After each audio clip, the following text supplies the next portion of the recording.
Hello, everyone. Welcome back to Yesshift. This is another Steven's Vinyl Adventures little episode.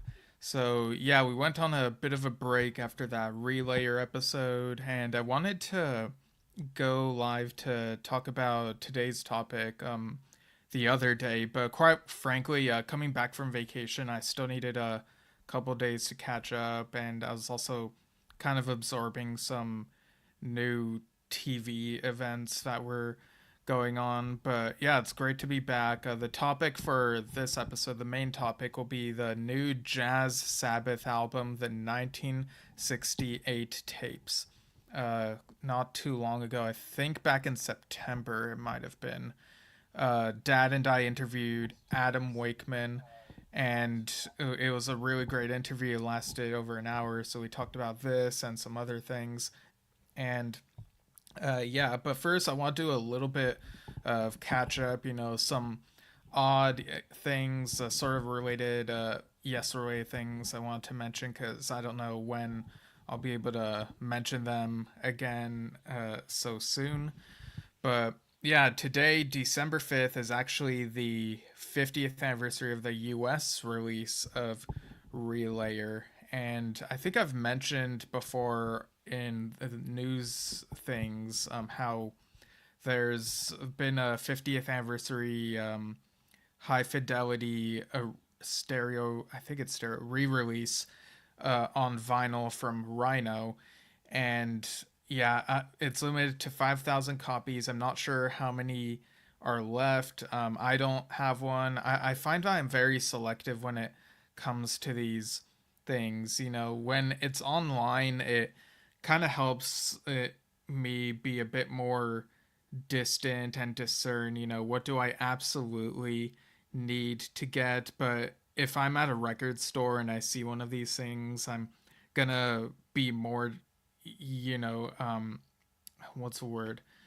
Um, I'm gonna be more, open to buying it because, if you go to a record store or music store or whatever, you kind of want to make the trip worth it. And if it's right in front of you, you see the dimensionality of it and you buy it. So, yeah, that was just kind of something I was thinking about recently. But this Jazz Sabbath album is definitely something that I knew I wanted to get. It's especially because it has new material. Well, it's jazzy renditions of older material, but it feels very new. It's a whole thing. Also wanted to mention that I recently saw someone pointed out that bits of the Yes song "And You and I" were in, I think it was episode 6 of a TV show called Decameron. It's a medieval comedy on Netflix. About 15 minutes into the episode, I think, a character goes to take a dip and bits of "And You and I" can be heard. Like, I don't know the context for any of this. I don't even know if this show, if it's a show that would be up my alley, but kind of unexpected hearing "And You and I" in that. Also, I watched a strange romance film. I guess it would be called "Take This Waltz." It came out in the early 2010s, and the song "Video Killed the Radio Star" by the Buggles shows up a couple times, and it kind of fits with the theme of what's new eventually becomes old. It plays during a fair, a carnival ride scene, and again later on. So kind of a surprise there. And I also watched a documentary over on Max, which I saw Doug Curran post about this documentary, so that's how I found out about it. Yacht Rock. And this touches on 70s and 80s rock, stuff like Steely Dan and Toto, especially focuses on Toto, even, the making and reaction to the song Africa. And it's very fascinating stuff talking about the cultural impact of those types of things. I'm not sure that I fully understand the definition of yacht rock, but the documentary, it's only an hour and a half, and it really had my attention, and so it's really good. I think I like it a little bit more than the Beatles '64 documentary that's over on Disney Plus. Like I still really enjoyed that, but I think Yacht Rock had a bit more for me to learn about. So it's definitely worth the watch, I would say. All right, so Jazz Sabbath, the 1968 tape. So I'll go ahead and show you. It's in this plastic uh, sleeve that it came with. So I'll go ahead and carefully take that out of there. All right, so here we got the cover. It looks really nice. Um, Maybe not so nice against the camera, but we've shown the cover image before.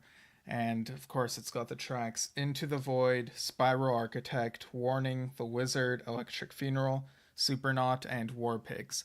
And for those of you not familiar, Jazz Sabbath is basically a fictional. It has a fictional history, you know, like Adam Wakeman's character Milton Keane. There are these videos of quote unquote interviews where he says that Black Sabbath took their material, like Jazz Sabbath performed in the late '60s and they were a jazz band, and then Black Sabbath took their material and made it their own type thing, and they got the fame. And so it's a funny bit, and I like the commitment to the bit with this sort of thing. And there's a video over on YouTube talking about how the tapes were thought to be lost, but then we found it in a drawer, and so that's this whole thing. It's available. I ordered this on Bandcamp. Um, there's also like a cassette version, which is very tempting, but I don't have a cassette player. I suppose that could be a collector's thing, but I figure, you know, the people who really want the cassette version will get it. And, you know, like, what if I order it and someone else who could actually play wants to order it, but they don't have a copy available type thing. So I'm happy having the vinyl at least. It's really cool.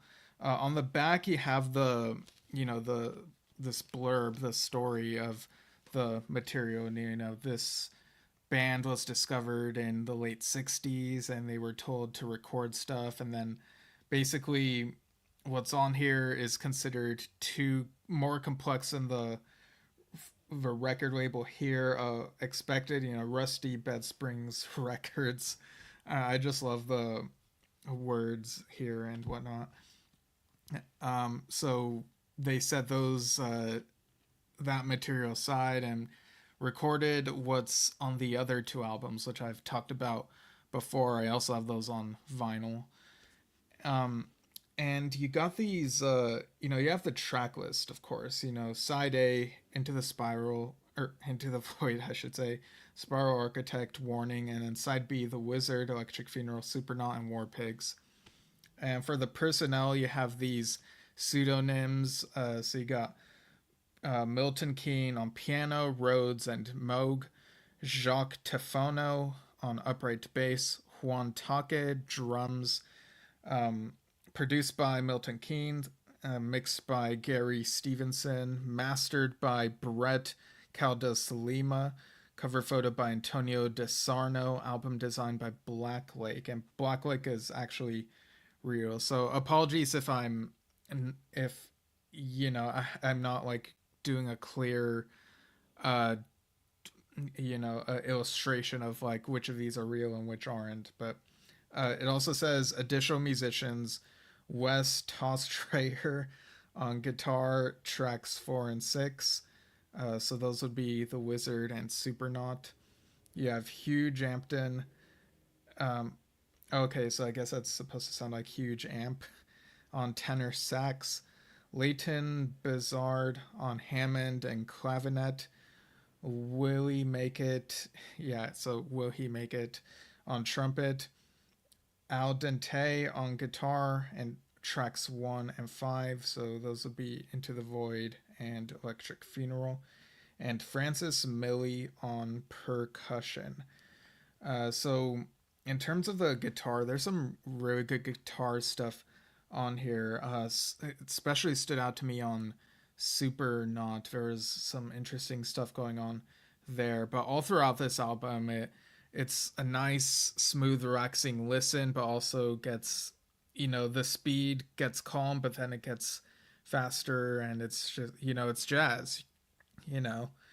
Um, so I really enjoyed the material on here. There's a bit in the middle of side A where it sounds very enigmatic, and then there's a pause, and I should have been paying attention to the grooves, to see if this was in the middle of the tracks or if it was um, between tracks. So it might have been in the middle of Spiral Architect or on either side of that.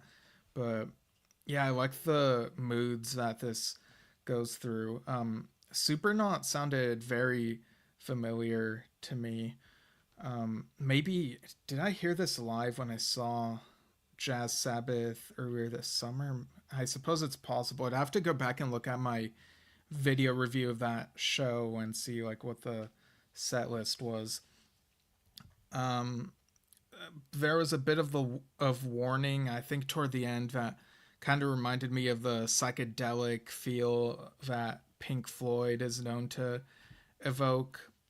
Um, and War Pigs, I mean, that to me, like anything with pig in the title evokes Pink Floyd to me because pigs on wings. But there's a nice Hammond on there. I think it's yeah, that's I think that's where I remember hearing the Hammond bit I'm thinking of.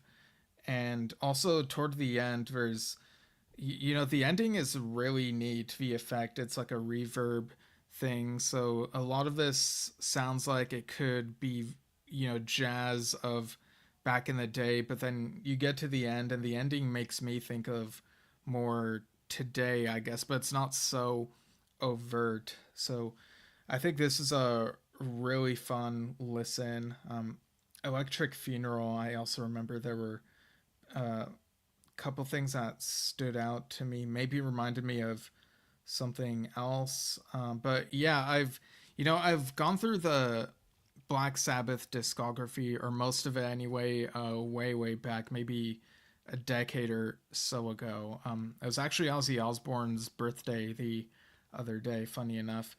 But yeah, I don't have their discography as embedded in my mind as other discographies. So listening to this whole album, the 1968 tapes, I was very much, just taking it in as it is. I didn't really have comparisons to the Black Sabbath material in mind. So that's probably possibly a unique way of taking this in, because I wonder where the divide is. Like, how many people who buy this are diehard Black Sabbath fans, and how many are just, curious and buy it, and just because. I mean, in my case, it's because Adam Wakeman is on this. Um, but yeah, it really makes you think. I should mention that also at the bottom of the back here, it mentions the music rights stuff. It says ongoing legal matters force us to credit the quote unquote original songwriters Iommi, Butler, Osborne, and Ward. We gladly credit Dunbar, Dmachowski, Brox, and Morsehead for warning as fellow victims of alleged plagiarism. Milton would like to thank Kawaii pianos and Korg keyboards. So, yeah, even though there's not a lot of text, it's basically all the text is on the back of this. There's no booklet thing, but I think it's enough to give you a good laugh and take in some of the history of this. So I'll go ahead and take out the dust jacket thing. I think that's what it's called. And then carefully take out the vinyl record and show it to you. I like how on each side of this, you have the tracks written out in pen, or it looks like it's written out in pen. And you even have a date there, September 9th, 1968, Jazz Sabbath. Um, yeah, it's a really nice aesthetic. It really gives it that feel that it's, this was part of a tape, or it's a label on some old recordings type thing.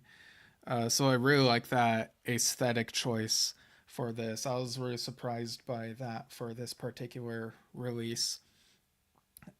So this kind of got me wondering what's next for Jazz Sabbath, and maybe we touched on it when we interviewed Adam, but I was thinking, maybe the next step is to um, claim that there's like a lost live album out there, record a live show and put it out as like Jazz Sabbath Live 1967 or something. And it could be like in a club or something. I kind of feel like maybe that's the next step, but I don't know if those are in fact the plans. But it's just kind of a funny idea that um, came to mind. Like maybe record a show, and in between songs, after the clapping and whatnot, you could reference real life events, pretending it's like the late 60s, like, oh, this musician, they say this musician's gonna be big, but they'll probably not get anywhere, and it's like someone super well known, something like that. I think would be really funny. But yeah, I should mention there are also some really good drumming bits on here. I think Ash Sohn did the drums on this one, if I'm not mistaken. Um, but yeah, really keeping up the tempo, the beat, the speed in the places where it's needed, where it works. And yeah, it's jazz. It's great. It's yeah. Um, so I don't know what else to say about it. I feel like maybe if I were more well versed in the Black Sabbath material, I'd be doing a mental compare and contrast. So maybe for some of you out there who are more familiar, this will be a different experience. So really curious to hear what people think about all that. But yeah, speaking of jazz, real quick, I just want to mention that the Pete Roth trio, which Bill Bruford has been touring with, have announced that they're gonna continue touring into 2025. And I guess that's not something that was really on my radar, since I wasn't really thinking about the future of that all that much, because having Bill Bruford perform is, it's so unexpected after all the time in retirement. So kind of just appreciating things as they happen in the now. But yeah, it's cool that they're doing more shows through 2025. Apparently new UK and European dates will be announced soon. But as for Jazz Sabbath, there's some tour dates listed on their end. So I'll go ahead and do a little screen share here. Um, let's see, which tab is it that I want to share?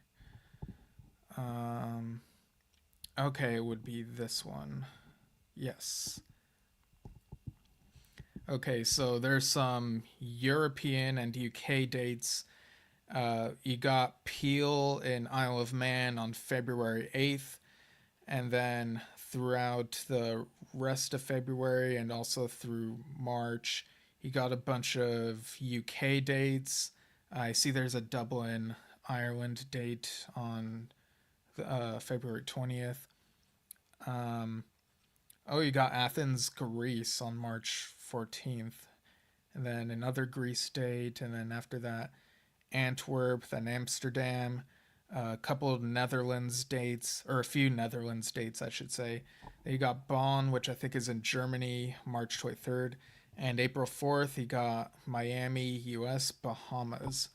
So, yeah, a really huge amount of shows right there. I remember when seeing the listing of Jazz Sabbath shows coming up back earlier this year. I only saw like that there were a couple shows in here in Los Angeles, and then a few in Australia. So really cool being able to see that there are all these shows in the pipeline.